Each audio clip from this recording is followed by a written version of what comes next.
TSA's current position on social media and how it's going to affect the future? I wish you had been in our CEO Council, our CEO Roundtable discussion, because we spent a good hour and 15 minutes talking just about that. And in fact, as Amy Robinson can tell you, we spent a good 2 days, 3 days in Las Vegas recently exploring social media very aggressively. There's no position per se, other than to understand that it is clearly an opportunity and a challenge. First, an opportunity in that it's obviously a networking mechanism consistent with the networking of direct selling.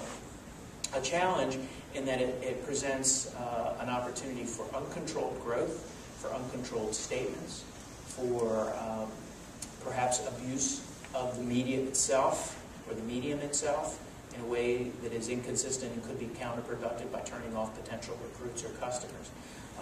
Having said that, I think clearly it is an opportunity and it is being used aggressively by members of our sales force. Some of the companies sitting around this room are already strategically dealing with the use of social media by the company, as well as social media used by members of the field themselves.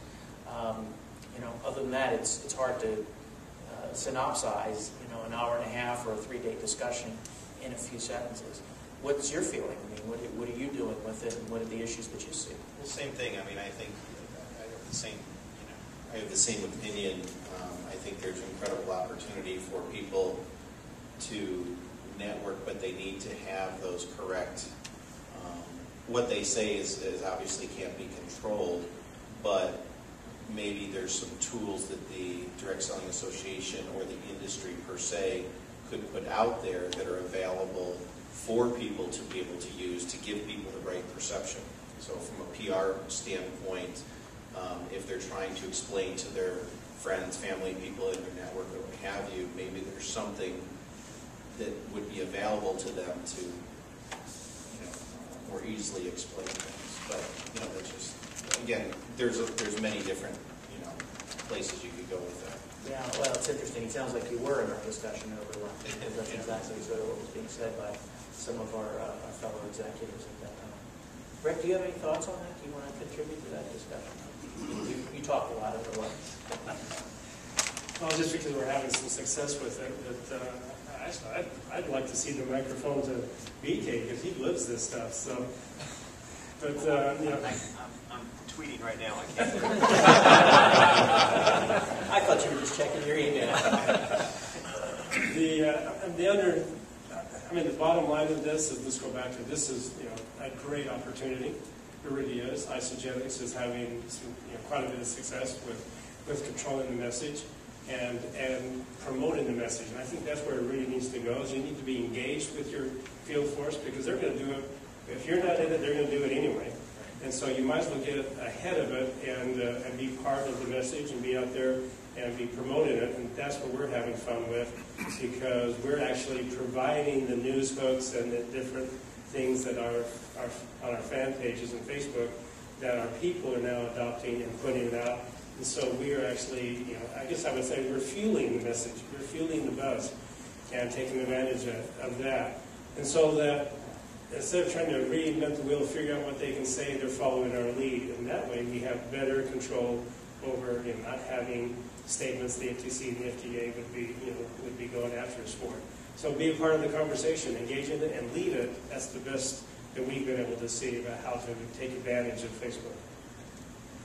I think over the years, one of the things that we've seen, and I have been at the association for 25 years, and when I first joined in the mid-1980s, there were people who said we had no future as an industry. They said the demographics didn't favor us, that women weren't going to be at home to buy nor to sell, and therefore we were going to disappear. In fact, we had a rough time in the mid-1980s, certainly the early 1980s. But then we had 20 plus years of consecutive growth. During that 20 years of consecutive growth, however, we also had other challenges. People said, why would you want to go and sit on a party or deal with one of these network marketers? You can just buy anything you want from a catalog or a big box retailer, or then the .com phenomenon that happened. And same story each time. Why would anybody want to do what you do? And in fact, in each instance, what happened was that direct selling proved itself remarkably flexible and adaptable. Of course, some companies survived, some didn't. For the most part, we proved extraordinarily adaptable to take those challenges and those other opportunities, in some cases those technologies, and incorporate them into our business. And I think you've seen that in spades, of course, with the internet generally, and now with social media. So I think Rick and others are right that you have to recognize the reality of what's going to go on, that it is going on. And so you have to be a part of the conversation, which is really what Amy was talking about in terms of our overall image and industry communications program, is that you cannot now afford not to be part of the discussion. So whether you're doing it as a company and a corporation, or whether you're doing it as the association on behalf of the industry, you have to engage in that discussion, both with the negatives and the positives.